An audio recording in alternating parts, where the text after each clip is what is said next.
In this lesson, we're talking cooking utensils. These are the utensils you're gonna need as a home cook, and you just need a few in all reality. So let's talk wooden spoons and spatulas, all right? So we got a few different ones here. You get a wood spatula like this, and this is key for when you're sauteing or you're moving anything around in a pan, right? So wood spatula, one with this angle can really help. This one I think is made out of bamboo. I really got to get some new dudes here. But another one that's kind of cool is this one is flat, but it has kind of a scoop. So this works great with trying to get something off the bottom of the pan as you're moving it around. And you could scoop stuff out, like even a simple sauce you could get out of your pan with one of these. So one with a scoop but a flat edge. Flat edge is the most important when you're cooking in a saute pan. This one here is used for stirring in a pot. It's got some holes in it. I really don't prefer one with a hole in it. You know, you could get one of these too, like for a ladle or something like this in metal, which is fine.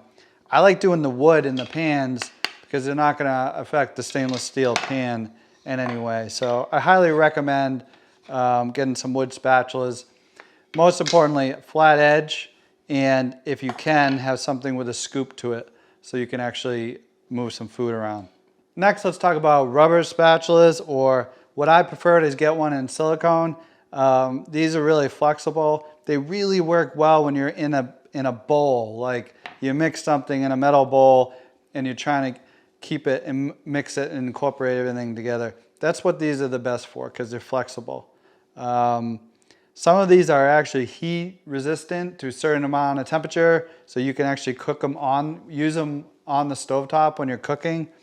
I don't use them like that. I'm only using these for cold stuff. For me, I don't like putting stuff in hot that's got any rubber. If it's got hot, I'm using a wood spatula every time, or metal if I have something that metal and I don't think it's going to affect my pan. But I do make a lot of bread, and my go-to for my sourdough is this guy. He's 100% silicone. This is probably the one I use all the time. These tend to be a pain because they come apart and water gets in there between the wood and the rubber or that silicone. This guy's all silicone.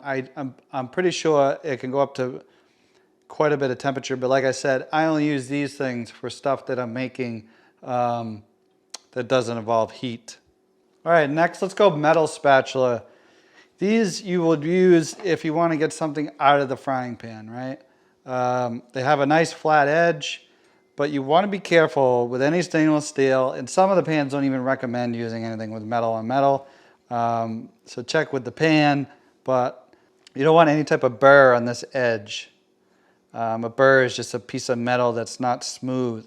So when you're in that pan, you don't end up scraping it, right? So anyway, these are really important. I like this brand, Lamson. They're actually out of Massachusetts. Just good quality. This one I don't use as much. If you have to smash something, it's good because it's pretty rugged, right? This is what I use daily.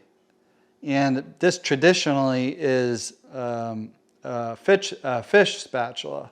But what I really like about it is the flexibility of it, the thinness for getting under food on a pan. These holes in here work really good because there's less surface area to stick to whatever the food is, the chicken or beef or whatever you're using to scoop out or to move in a frying pan. That's why I really like this guy. It's super flexible and it's got a slight angle to it. I don't know if you can see that, it's just tapered up. So it's really set just right to get down and under, which is important. I really haven't found anything that I don't use this for. Even say a pancake would be enough surface area to get under it. So I highly recommend one of these, and they're angled too, because I'm a lefty, so this one's actually designed for a lefty, but they sell them in righties. Highly recommend one of these. So tongs, when we're talking heat, right? I either like metal or wood. So these are like kind of what you'd see in a commercial kitchen. They lock in here, which is kind of cool. So when you're down, they open up, and if you drop it, it locks. So it's real nice and easy that while you're cooking, you can have a spot that you set it aside, and then when you need to use it, you just push down and ready to go. Super versatile. They're really easy to use. They really focus on that point there. So you can grab a lot of stuff in the pan or just be delicate. Sometimes you can even use it to get under things, act kind of like a spatula. But I highly recommend these. They're really affordable. If you can't find them, look for like a store that sells kitchen equipment to commercial kitchens or restaurants, things like that. But I highly recommend a pair like this.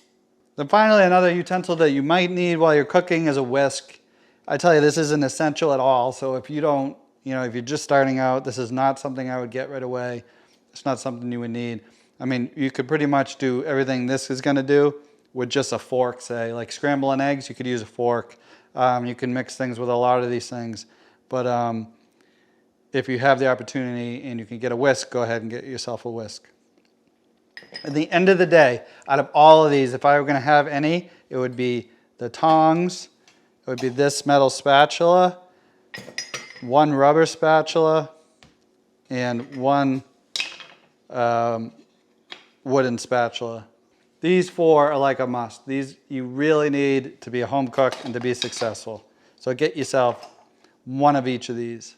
So miscellaneous essentials, right? Like these are probably not the most important. Like you could get away without them, except maybe this one. This is probably the most important out of the miscellaneous stuff that I have here. It's an instant read thermometer. Super important for a couple reasons. Like first, so you don't undercook food, like chicken, and then you get salmonella or something like that. It's also a great way to tell how far along you are in cooking.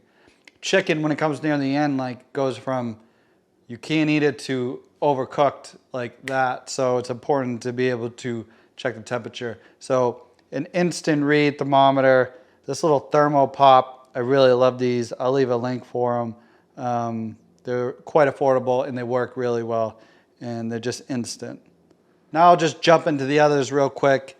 Peeler, you obviously know what this is. You could get away with it with a knife, but I like a hand peeler like this. It's much quicker and much faster.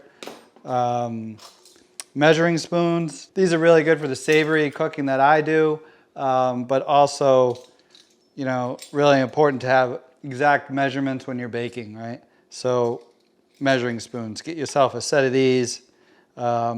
Baking, super important when you're doing the cooking I do, that I don't do a ton of baking. You can get away with just using, portions that are close enough. So we got those. Same thing goes for measuring cups. Just get yourself a set. There's 4 here. These could be plastic and not stainless steel. I just have them in stainless. So measuring cups are important. One thing to consider, the dry measuring is different than liquid measuring. So liquid measuring, you want, a Pyrex like this. It's got the liquid measures on the side. It's got cups and ounces. So these are really important. Liquid measuring is different than dry. So get yourself one of those. Let's see. Grater. Got to have a grater for cheese. I do not buy any prepackaged cheese that's already shredded. This stuff is it's kind of junk. For that cheese not to stick, they actually put an anti-caking agent in it. And what might surprise you, a lot of times it's cellulose, it's wood. I highly recommend to grate your own cheese. So get yourself a cheese grater. These are really affordable. But if you don't have it yet, it's not the #1 thing. You could really cut cheese with a knife if you had to. I didn't have this one out, but I'm thinking about it as I use a grater. I use this probably more than that grater. It's just a microplane. So you could use this for zesting things like a lemon or a lime, which makes that easy. And also grating cheese really fine. So zesters are really cool too. Throw that in there. Food storage. When you're storing food, it's important if you can to get it airtight. So these airtight containers work really good. Try to get a container that's more close to the size of whatever food you're using, and then store it that way. But if you had a saran wrap, you could throw that on here too. And what else we got? Pot holders. I don't really use these too much. I don't like the one that you stick your hand in it. So I prefer to use a dish towel. So while I'm cooking, I'm constantly washing my hands so I don't cross-contaminate or rinsing them off from one ingredient to the other where I'm not worried about cross-contamination.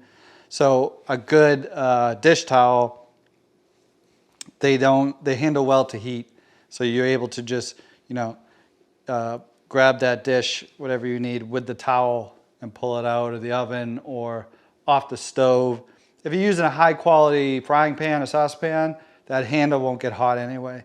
But the pans that are a little more, least expensive, they can get hotter. So you might need a dish towel. So something to think about. And if it's a little bit wet too, that can help when you're grabbing something that's hot. In other words, get yourself some good pot holders and whatever your tolerance is for heat.